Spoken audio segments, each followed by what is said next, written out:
mouth, tongue, lips, teeth, ribs, belly, backbone, strong set of thighs, well carrying the trunk above.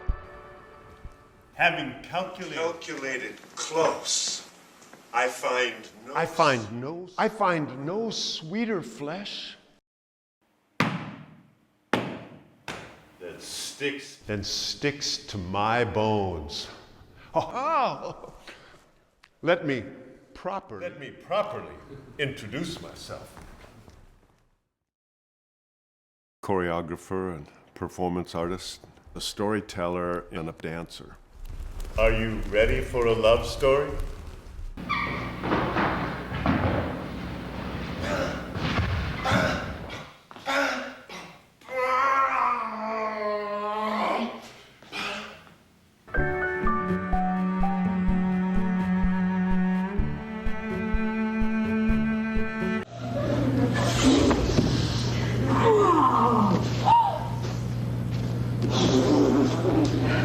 We close each dance talk show with the question and answer dance, in which the performers answer questions from the audience while dancing.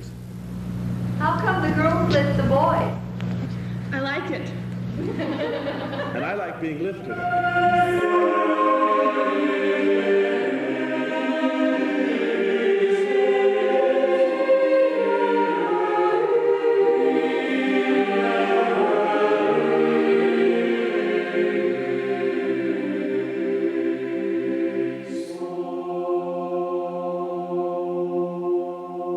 Yeah, and then pretty much. The grip is like, sometimes it's...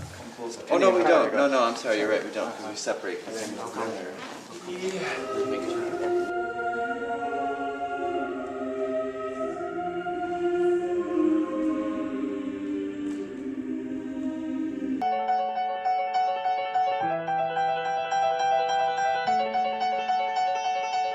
one person you're trying to stay very close to, and everybody else you're trying to make sure that they're at least 5 feet away from.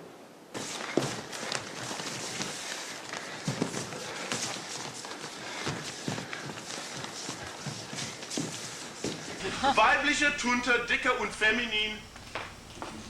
Zwecklos.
So today is the last of 48 towns that I'm performing Leaves of Grass Illuminated in.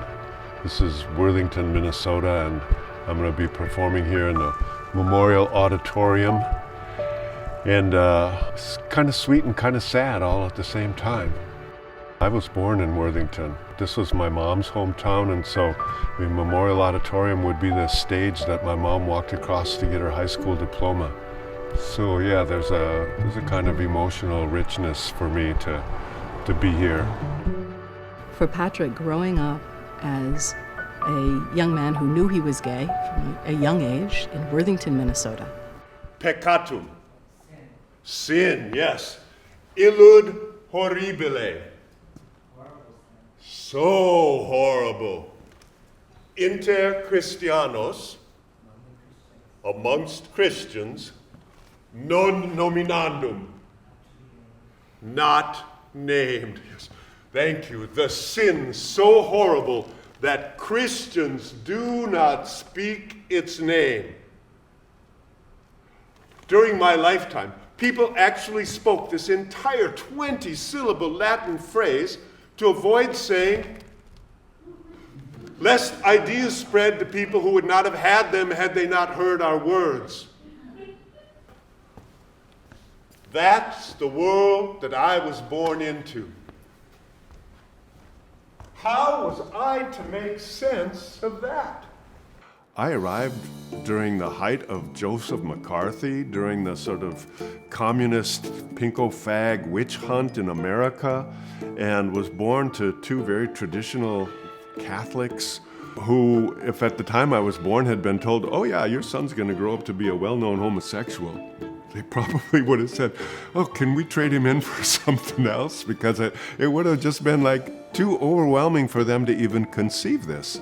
I mean, I was at his dad's funeral and his mom's funeral. I was there when we were eating the hot dishes, and I know where where he's come from. But that's what happened. That's who was born.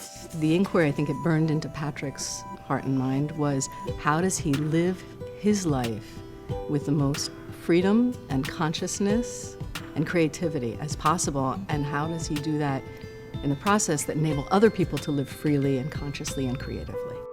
I graduated from high school in 1971, aware that the Stonewall riots had happened in New York, but not quite aware yet how important that was going to be for me. I mean, there was some kind of vague notion of a connection.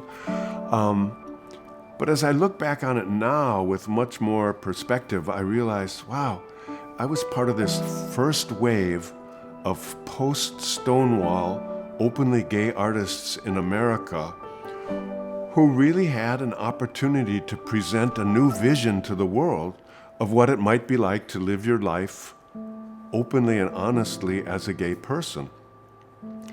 And so from that point of view, I would say I was born at exactly the right time. And Patrick was very much committed also to living an undivided life and nourishing undivided communities. And I think that, in some ways, created a foundation for this friendship that has lasted for so long. Somebody said to me, you know, Patrick, if you ever get a chance to take a modern dance class, you should. I think you'd really like it. So when I graduated from the University of Minnesota in 1976 with a degree in biology and a degree in German, I said, well, Patrick, why don't you just keep dancing for a while and see what happens? And that's kind of what I'm still doing.